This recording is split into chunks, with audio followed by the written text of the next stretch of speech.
성경 봉독 하게 하시겠습니다. 성경 말씀은 고린도전서 15장 1절에서 8절 말씀까지입니다. 고린도전서 15장 1절에서 8절까지입니다. 찾으신 줄 알고 다 같이 합독하도록 하겠습니다.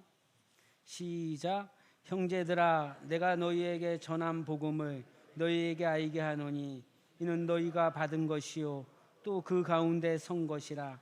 너희가 만일 내가 전한 그 말을 굳게 지키고 헛되이 믿지 아니하였으면 그로 말미암아 구원을 받으리라. 내가 받은 것을 먼저 너희에게 전하였노니 이는 성경대로 그리스도께서 우리 죄를 위하여 죽으시고 장사 지낸 바 되셨다가 성경대로 사흘 만에 다시 살아나사 게바에게 보이시고 후에 12 제자에게와 그 후에 500여 형제에게 일시에 보이셨나니 그 중에 지금까지 대다수는 살아있고 어떤 사람은 잠들었으며 그 후에 야고보에게 보이셨으며 그 후에 모든 사도에게와 맨 나중에 만삭되지 못하여 난 자 같은 내게도 보이셨느니라. 아멘. 네, 오늘 이렇게 귀한 찬양해 주셔서 감사하고, 저도 처음 듣는 찬양인데 저는 무슨 유행가인 줄 알았어요. 이렇게 아름다운 찬양을 불러주셔서 너무 감사하고 고맙습니다. 오늘 설교를 어떻게 해야 될지 모르겠어요. 네.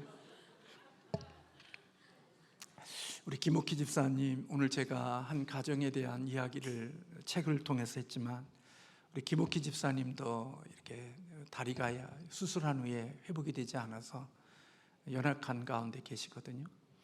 근데 그 가족이 함께, 언니가 또 어머니가 함께 그 곁에서 또 우리 집사님을 돌보면서 같이 영적으로 믿음의 길을 걸어가시더라고요. 가서 잠깐 뵈면서 이런저런 얘기하는 가운데 그런 생각도 들었다고 그러시더라고요. 아마 이 예배를 함께 보실 텐데, 내 다리를 이렇게 걷지 못하는 다리를 잘라서 의족이라도 이렇게 만들어서 하나님의 예배당에 가서 예배를 드리고 싶은 그런 간절한 마음을 저에게 이야기하면서 하나님께 그렇게 나아가서 예배 드리고 싶은 그런 마음이 있음을 저한테 얘기했어요. 여러분들이 우리 집사님을 위해서 많이 기도하시는 중에 더 많이 기도하시고 속히 현장에 나와서 예배할 수 있도록 그렇게 중보해 주시면 고맙겠습니다. 예배를 인도하다 보면, 강단에 서 있다 보면 그 고개를 이렇게 다 허리를 굽으시고 걷기도 불편하신 몸으로서 지팡이 의지해서 예배를 오시는 어른분들을 보면 그들의 모습들 자체가 은혜가 되어질 때가 많아요. 저렇게 힘들면 집에 계실 텐데 그래도 하나님의 예배당을 사랑해서 저렇게 굽은 몸으로 지팡이 의지해서 그렇게 나오셔서 위험을 감수하고 예배를 드리는 우리 어르신들의 모습을 보면 담임 목사가 얼마나 힘이 되고 또 은혜가 되고 기도가 되는지 모릅니다. 하나님께서 우리에게 주시는 이 은혜들이 얼마나 큰지, 하나님의 은혜 아니면 또 주님의 마음 아니면 어떻게 그렇게 하겠어요? 어느 권사님이 새벽에 차량을 운행해 주는 권사님에게 전화를 했는데 10번이나 전화했는데도 전화를 안 받아서 새벽 기도를 올 때 그렇게 왔다는 얘기를 들더라고요. 저 같으면 그렇게 전화를 안 받으면 그냥 집으로 다시 들어가지, 그리고 또 가까운 교회도 있으니까 그 교회 가서 그냥 잠깐 드리고 가지, 꾸역꾸역 그냥 먼 곳까지 또 오셔서 또 새벽 기도를 드리고 가시는 그런 성도님들의 모습을 보면 참 하나님의 은혜다 하는 생각을 가질 때들이 있습니다. 사실 이 모든 것들은 우리의 인생 가운데 속에 하나님이 우리에게 주신 은혜 때문에 우리가 그런 삶을 살아낼 수 있을 거라고 생각이 됩니다. 오늘은 우리 그리스도의 부활과 그리고 그 부활이 주는 우리에게 유익이 어떤 것인지를 같이 나누고자 합니다.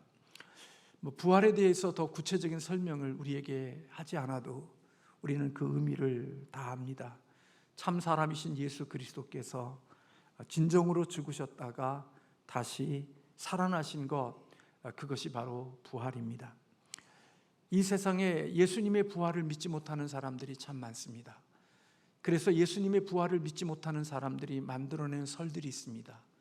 기절설, 또 도적설, 환상설, 다양한 설들을 만들어서 예수님이 이 땅에 죽으셨다가 다시 살아나셨다는 사실을 믿지 않는 자들이 만들어낸 설입니다. 세상 사람들은 왜 그렇게 예수님이 죽으셨다가 다시 사셨다고 하는데도 그것을 믿지 못하는 걸까요? 그것은 바로 예수 그리스도의 부활이 상식과 과학에 맞지 않기 때문에 그렇습니다. 세상은 상식이, 과학이, 의학이, 그런 모든 것들이 가장 최고의 것이라고 생각하고 살아가죠. 진화론도 과학이 아닌데도 사람들이 진화론이 과학이라는 말로 덮어서 우리에게 다가오니까 사람들이 그것을 다 과학인 줄로 알고 믿고 살아가는 모습들이 있죠. 그러나 우리가 만약에 기독교가 상식이고 그리고 상식에 제한되어져 있는 기독교라면 그것은 기독교가 될 수가 없고 하나님이 되실 수 없는 것입니다. 하나님께서 우리의 이성이나 우리의 상식에 제한을 받으시는 분이라면 하나님은 하나님일 수가 없고 우리의 구원자가 될 수가 없는 것입니다. 사실 기독교의 핵심은 예수 그리스도의 죽으심과 부활입니다. 주님이 이 땅에 오신 성탄이 우리에게 큰 기쁨이 되지만 그 기쁨이 진정한 기쁨이 될 수 있는 것은 부활이 있기 때문에 예수 그리스도의 성탄이 우리에게 기쁨이 될 수 있는 것입니다. 우리가 믿는 하나님은 아무것도 없는 곳에서 이 세상을 만드신 창조주 하나님이시기 때문에 우리 하나님은 못하실 일이 없습니다. 안 하시는 것뿐이지 못하실 일이 없는 분이 우리가 믿는 하나님이신 것입니다. 그러므로 죽었다가 살리는 것도 하나님은 능히 하실 수 있는 분임을 성경은 우리에게 말씀해 줍니다. 그런 일들이 많이 있지 않습니까? 죽은 나사로를 살려주셨던 예수님의 모습 속에서 결국 예수님은 부활할 수 있는, 부활하시는 그런 분이라는 사실을 우리에게 보여주고 있죠. 그러나 나사로의 부활과 주님의 부활은 다른 점이 있습니다. 나사로는 다시 살았고 다시 죽지만 예수님의 부활은 다시는 죽음이 없는, 그리고 더 이상의 육체의 그런 연약함이 아닌 완전한 부활체이셨습니다.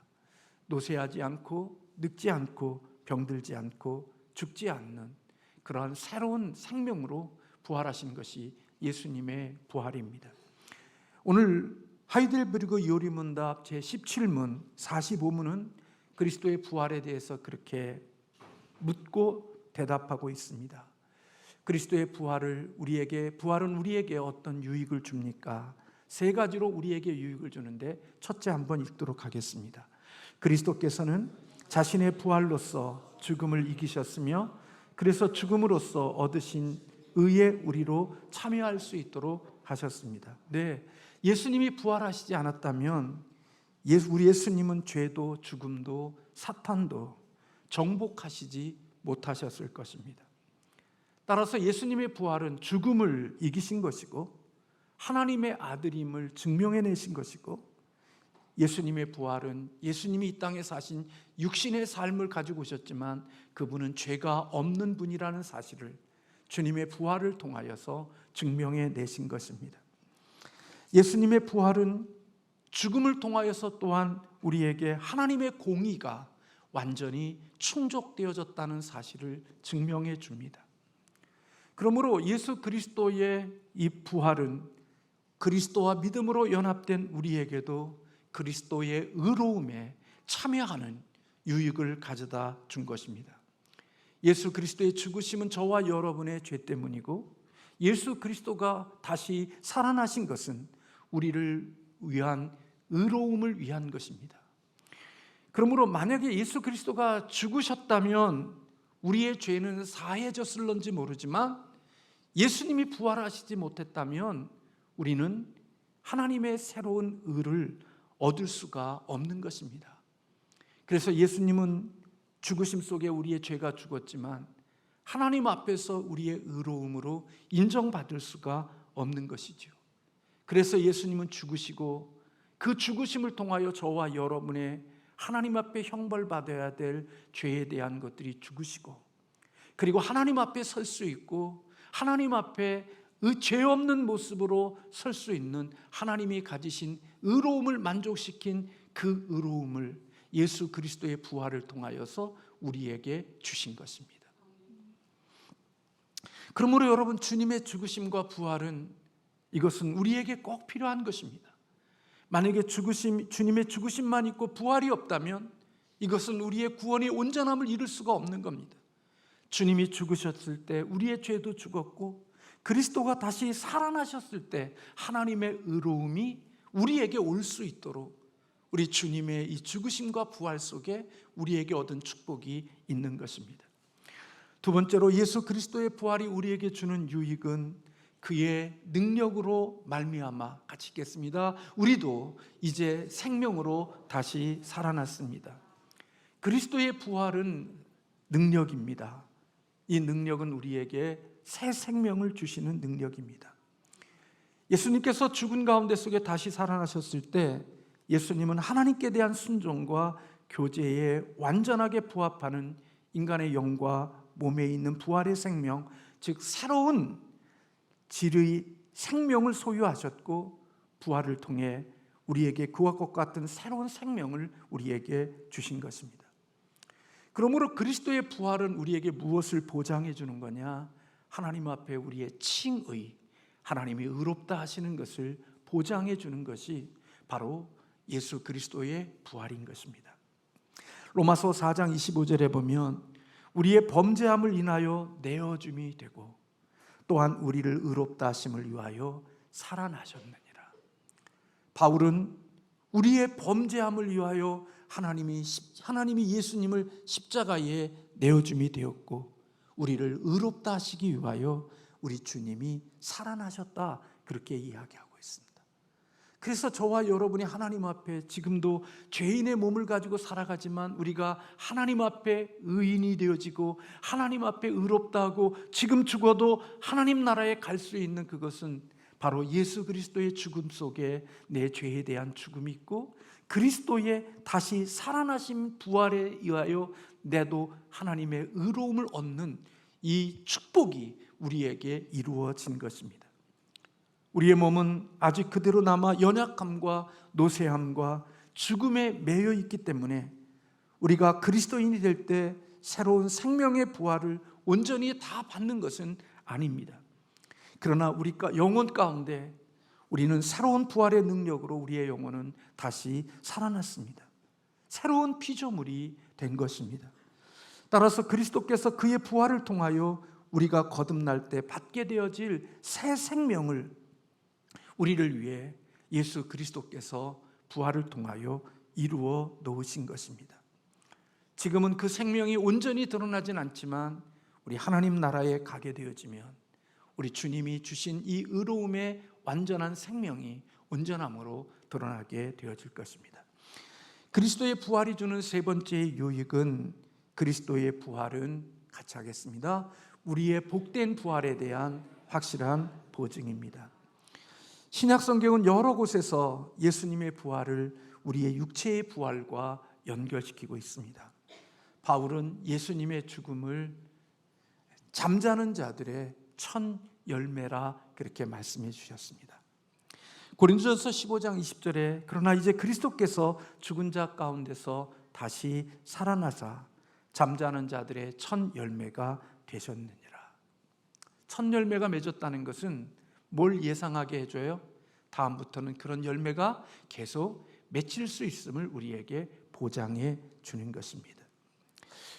마찬가지로 첫 열매로서 예수 그리스도께서 그렇게 부활하신 것처럼 우리 또한 역시 언젠가 육체의 부활을 우리가 입게 되어질 것임을 우리에게 보여주고 있는 것입니다. 예수님의 부활은 장차 우리도 주님의 영광스러운 몸처럼 우리들도 다시 그런 영광스러운 몸을 지니게 될 것임을 확증해 줍니다. 그때의 몸이 어떤 모습일 것인가 정확히 알지 못하지만 아마 제 인생 가운데 속에 아마 60대, 70대의 모습으로 변화되어질까? 그렇지는 않을 것 같아요. 교통사고를 당해서 몸이 상함을 입은 모습들로 우리가 부활되어질까? 그렇지도 않을 거예요. 아마 우리의 인생 가운데 속에 가장 영광스럽고 가장 좋은 모습으로 우리의 몸에 부활이 일어날 것이라고 생각이 되어집니다. 우리의 모습이 있지만, 우리의 모습을 서로 알아볼 수 있겠지만, 그러나 그 모습이 가장 온전한 모습으로 우리의 부활체를 입을 것이라고 저는 생각하고 있습니다. 여러분의 장애를 가진 모습들, 여러분의 인생 가운데 속에 부족한 모습들, 그래서 여러분들의 모습이 호박 같은 내 얼굴을 좀 바꾸기 위해서 좀 칼질을 했지만, 여전히 그곳에 대하여 칼질한 그것을 또다시 아름답게 하기 위하여 이렇게 주사로 막 만들면서 아름다운 모습, 그게 아니라 우리 하나님이 우리를 지으실 때 가장 내게 있어서 좋은 모습, 아름다운 모습으로 내 모습을 그렇게 부활시킬 것이라고 여겨집니다. 다시는 썩거나 죽지 않을 영광스러운 그리고 신비스러운 영원한 몸, 그런 몸으로 우리가 다시 부활할 것임을 예수님의 부활을 통하여 우리에게 보여줍니다. 그렇다면 부활은 우리에게 주는 책임이 있습니다. 주님이 부활이 우리에게 주는 책임이 무엇입니까?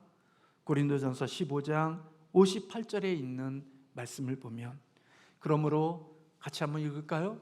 그러므로 내 사랑하는 형제들아, 견실하며 흔들리지 말고 항상 주의 일에 더욱 힘쓰는 자들이 되라.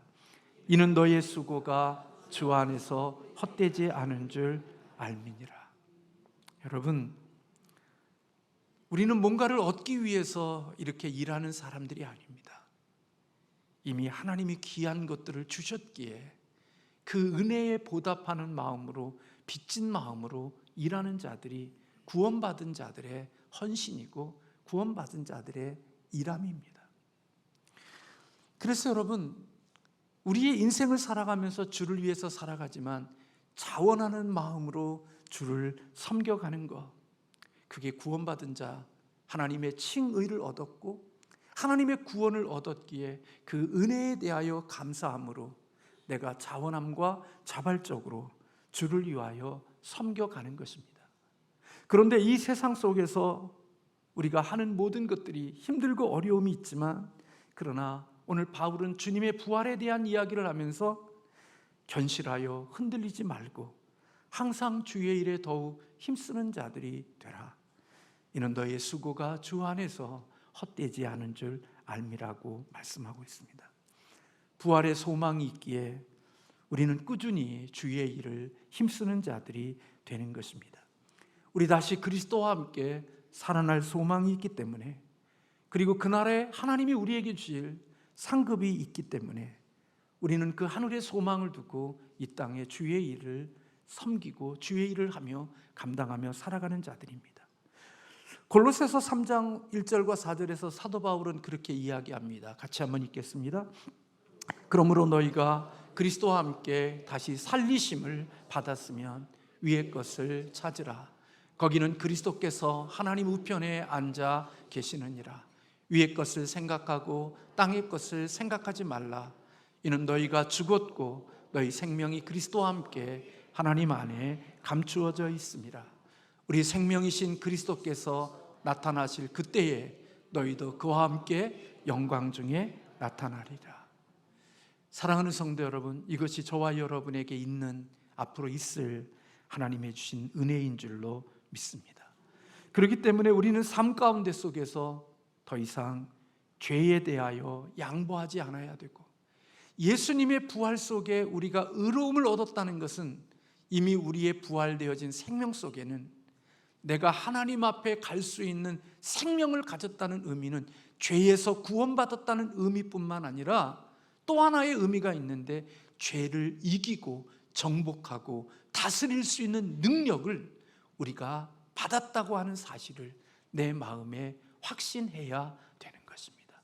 다시 말하면 죄를 이길 수 있는 능력을 하나님이 우리에게 주신 것입니다. 그래서 우리가 믿음으로 성령을 의지하여 인생을 살아가게 되면 연약한 죄인이지만 죄를 이길 수 있는 능력이 있는 것이죠. 그래서 로마서 6장 11절과 13절에 그렇게 말씀하고 있습니다. 같이 함께 읽겠습니다. 이와 같이 너희도 너희 자신을 죄에 대하여 죽은 자요 그리스도 예수 안에서 하나님께 대하여는 살아있는 자로 여길지어다. 그러므로 너희는 죄가 너희 죽을 몸을 지배하지 못하게 하여 몸의 사욕에 순종하지 말고 또한 너희 지체를 불의의 무기로 죄에게 내주지 말고 오직 너희 자신을 죽은 자 가운데서 다시 살아난 자 같이 하나님께 드리며 너희 지체를 의의 무기로 하나님께 드리라. 아멘.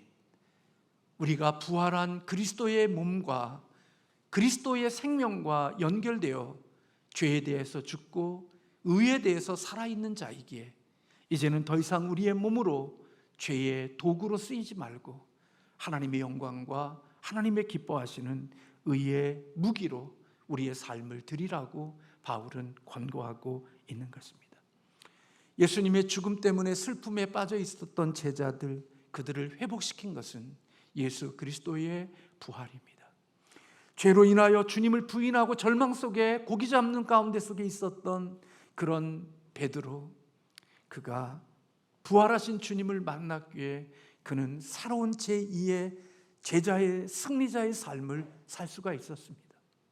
제가 그것이 정확한 건지는 모르지만 제가 책을 읽다가 보니까 베드로가 고기를 잡다가 예수다, 부활하신 예수님이다 하는 그런 모습을 듣고 베드로가 뭐 하죠?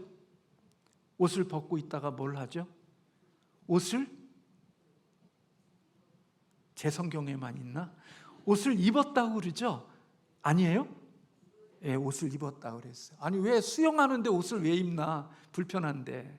근데 그게 스승을 맞이하는 예라고 그렇게 어느 책에 기록되어져 있더라고요. 부활하신 주님을 예의를 다하여 만나기 위하여 옷을 거쳤다는 글을 제가 읽었어요. 처절한 절망과 좌절 속에 살아가야 될 그가 부활하신 주님을 만났기에 그는 제2의 힘을 얻어서 수제자로서의 새 인생을 살 수 있었습니다. 예수 그리스도를 믿는 자들을 핍박하고 괴롭히고 대적하고 핍박자로 살았던 사도 바울, 그가 다메섹 도상에서 부활하신 주님을 만났기에 그는 원수로 핍박자로 살던 삶 속에서 그분을 위하여 자신의 삶의 전부를 드릴 수 있는 그런 헌신자로 바뀔 수 있었던 것은 바로 그리스도의 부활이 주신 능력인 것입니다. 오늘 사도행전은 주님의 부활이 없었다면 결코 기록할 수 없는 내용들입니다. 주님이 죽으시고 다시 사셨고, 그리고 그 주님의 부활을 목격한 자들이 다시 힘을 내서 하나님의 역사를 써나간 기록이 바로 사도행전, 성령의 행적들이 바로 사도행전의 놀라운 기록들인 것입니다. 주님의 부활이 저와 여러분의 부활이고 주님의 승리가 저와 여러분의 승리인 것입니다.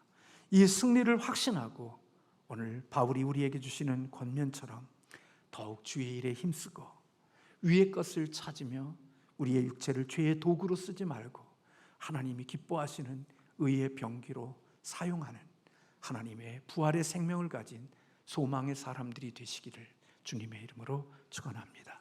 기도하겠습니다.